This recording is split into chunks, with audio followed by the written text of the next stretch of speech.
So, Tomb Raider: The Angel of Darkness is a game that existed, and let's just say people didn't like it that much for very valid reasons.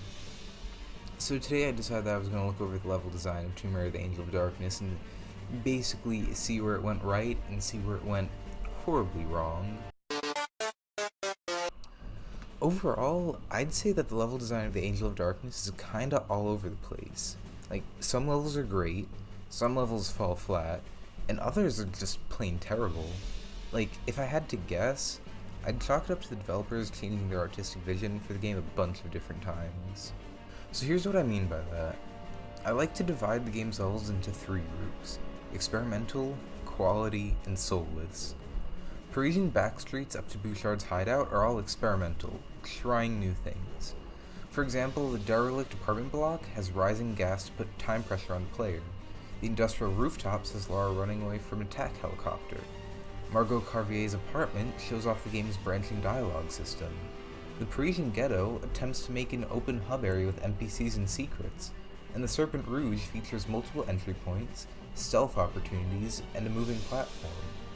These levels try new things, even if they fall flat. Due to their experimental nature, some are good while others don't work at all. The next group, the quality group, goes from the Louvre storm drains up to the aquatic research area. These levels have more standard Tomb Raider level design, are much longer, and still incorporate some experimental features. Even though not all of these are great, some levels in this group, such as the Louvre Galleries or the Strahov, are some of the best levels in classic Tomb Raider. Fight me! After this, we have the soulless levels. These are the Vault of Trophies up to the end of the game. These levels are incredibly short, bland, and boring. It honestly just feels like the developers wanted to get the game over and done with. The part of the game that's not all over the place is the quality of the bosses. They all suck. The first boss is a ghost. You shoot it to stun it. I have no idea how that works. And then you grab a painting and yeet out of there. That's it. You can even crawl to avoid all damage. The second boss is the Proto-Nephilim, which is just a bullet sponge.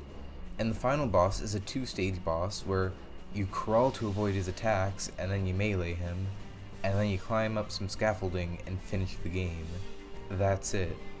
So two bosses can be defeated by crawling, and one is just a boring bullet sponge. Honestly, I think the reason why the levels came out so inconsistent and the bosses came out so terrible is because of a lack of identity. It's easy to see that the Angel of Darkness has many survival horror influences.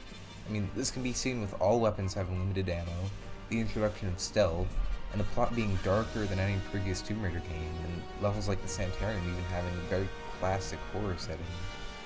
On top of this, the developers also want to modernize the game with NPCs, a money system, and semi-open areas. And on top of all of this, they still wanted to keep the core Tomb Raider balance of parkour, combat, and puzzles.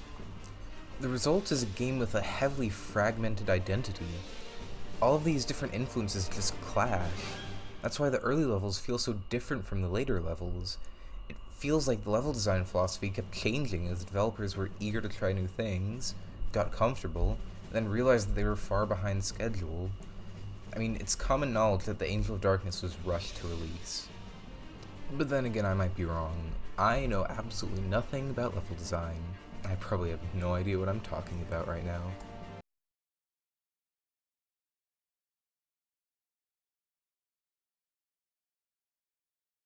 You really have made a mess of things, haven't you?